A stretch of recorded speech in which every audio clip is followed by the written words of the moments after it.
Hello Academy, thank you for your time again.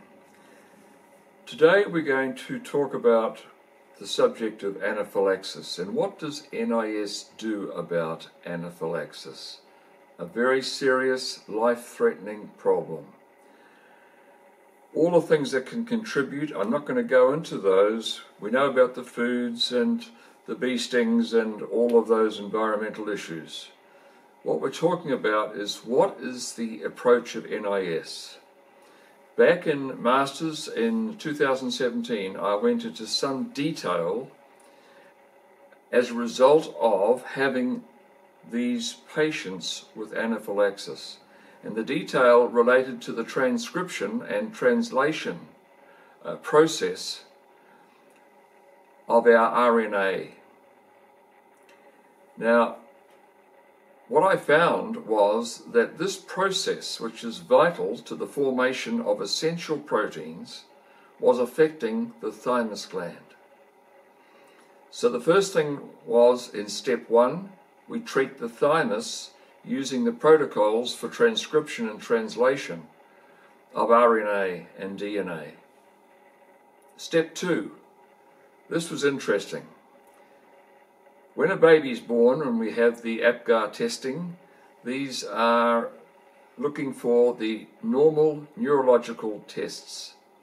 But when these are retained into later life, this presents a problem, and in this case of anaphylaxis, I found there was an issue with the symmetrical tonic neck reflex. What was that all about? It was about the interference with the exocrine function of the pancreas. So that was interesting because these enzymes are essential to take food to completion and to eliminate the toxin.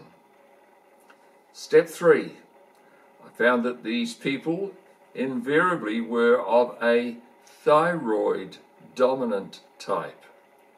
I mentioned last month that the more unpredictable reactions of the glandular typing relate to the thyroid.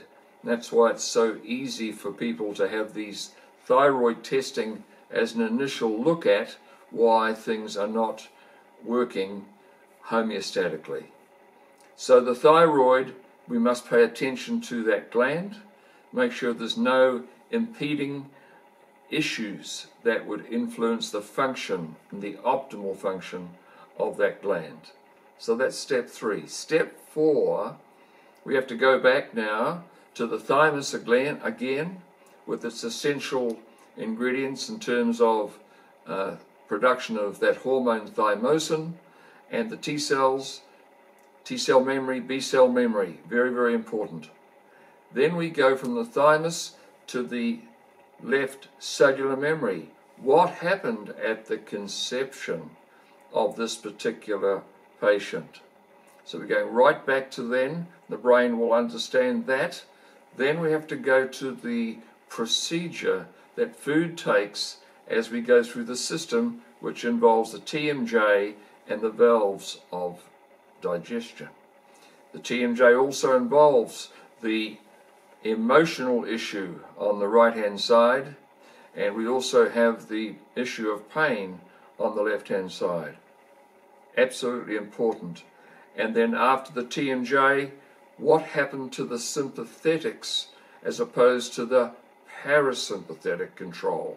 So the parasympathetics are essential to bring back the calmness, the balance, and the recovery, and that's why we look at cranial 10. So thymus, left cell memory, TMJ, and 10 to put this into perspective. That was step 4. Now we think, oh, we're all good. We can now just eat these things as you wish. No, I'm sorry, it's not like that. So at this point in time, we're going to take the substance in question and just apply a dot or two on the skin and look at the reaction. So this is done with a stopwatch. How long did it take for the reaction to start? And then secondly, how long before the reaction totally abated? No more redness, no more swelling. This goes on every second day. You would start to do this test, and you'll find that the timing starts to reduce and the reaction starts to diminish. And finally, when that is completely finished, we're in a position then and only then to put a dot of the food substance, for example, on the tongue. People always have the EpiPens ready, but you'll find the necessity for that, in my experience, has gone. And the reactions will be absolutely minimal. And what is this all about? It's all about the DNA producing that essential protein. What does it do? It makes our antibodies and our enzymes. Thank you for your time again.